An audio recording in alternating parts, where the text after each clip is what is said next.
বরিশালের উজিরপুর মাদকাসক্ত ছেলের ছুরিকাঘাতে বাবা খুন। তারিকুল ইসলাম তুহিন, বরিশাল থেকে স্টাফ রিপোর্টার, কসবা টিভির ডেস্ক।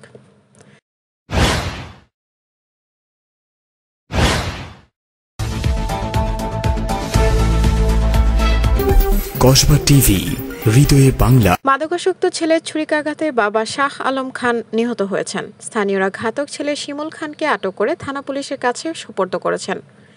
ঘটনাটি ঘটেছে রবিবার ২৭ জুলাই দুপুরে বরিশাল উজিরপুর উপজেলার বড়াকোঠা ইউনিয়নের খাটিয়ালপাড়া গ্রামে। নিহত শাহ আলম ওই গ্রামের মৃত আব্দুর রহমান খানের ছেলে। নিহতের ভাই দুলাল খান জানান, তার ভাই শাহ আলম খান বিদ্যুৎ অফিসে চাকরি করতেন। অবসর গ্রহণের পর তিনি বাড়িতেই থাকতেন। তার ভাতিজা শিমুল দীর্ঘদিন থেকে মাদকাসক্ত হয়ে পড়েছে।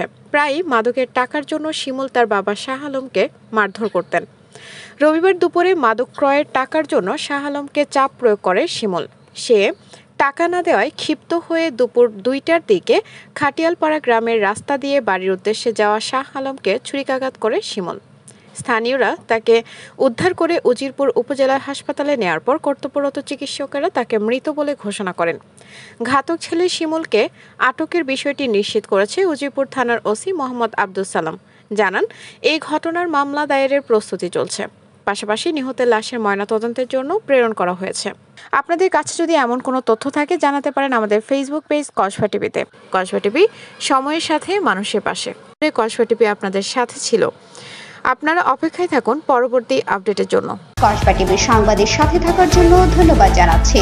পরবর্তী সংবাদ পেতে আমাদের চ্যানেলটি সাবস্ক্রাইব করে রাখুন। হৃদয়ে বাংলা, কসবা টিভি।